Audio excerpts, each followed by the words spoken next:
Where were you at, Josh? A couple of years ago, I was a morbidly obese, depressed alcoholic with dermatillomania. Now, for how I beat dermatillomania, click on this annotation. Here we're going to talk about weight loss.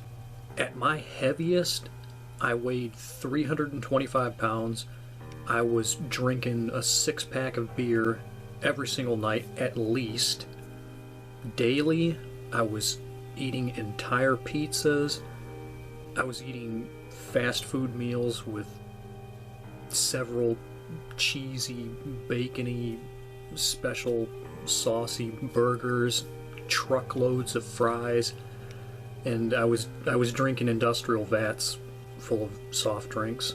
I had difficulty walking. I had difficulty breathing all day, every day. My face was sweaty, and it was somewhere between pink and purple in color. From a poetic standpoint, I looked like a huge flower with dewdrops all over me. But from my standpoint, I looked like an entire city's salt supply. You know, the big mountain they keep in a warehouse somewhere, and like somebody had climbed up it and dumped a vacuum cleaner bag on top of it, because I had long blonde hair. I didn't shave back then. Why would I? I didn't care about any other aspect of myself. What was the catalyst for this change?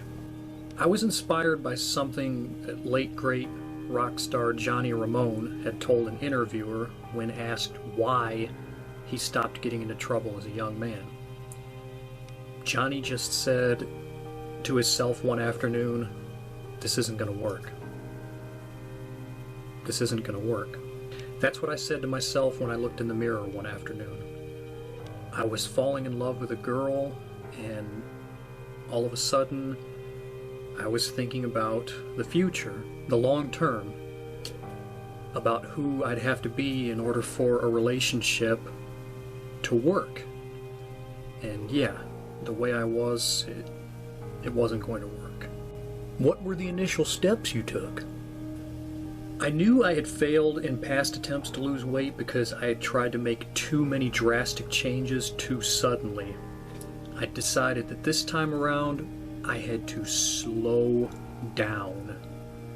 It had taken me a long time to program myself to believe that my unacceptable lifestyle was completely acceptable. It was probably going to take me just as much time to reprogram myself. Early on, I had to continue eating a lot because that's what I had been doing. I had to wean myself off of eating so frequently, but I didn't have to continue eating things that would hurt my cause. Substitution was key, not deprivation, substitution. So I made a list of all the foods that I was eating on a regular basis that were keeping me as I was. And I thought of healthful alternatives to those. Instead of pizza or burgers, I'd eat peanut butter and sliced banana on whole wheat toast with a little bit of honey drizzled on top. Instead of drinking beer or soft drinks, I'd drink tea, juice, and water. Instead of candy bars, I'd slice up an apple, sprinkle cinnamon on those slices, and dip them in peanut butter. Instead of eating French fries, I'd slice up a potato, lightly coat the slices in olive oil, sprinkle them with herbs and spices, and bake those in the oven. By not relying on fast food service, I wound up saving a lot of money and learning a lot about cooking, not to mention losing a lot of weight. After having pummeled my body for so long with fattening foods and alcohol, I knew it was time for me to turn my pilot light of metabolism back into the blast furnace it was when I was a kid. So I began exercising. I decided to start running. Now, I'd tried aerobic running before, but my mistake, again, was trying to do too much all at once. I'd run for something like 10 or 11 minutes, and the next day I'd be so sore that I could hardly move. So I stayed away from running, and I never got back to it.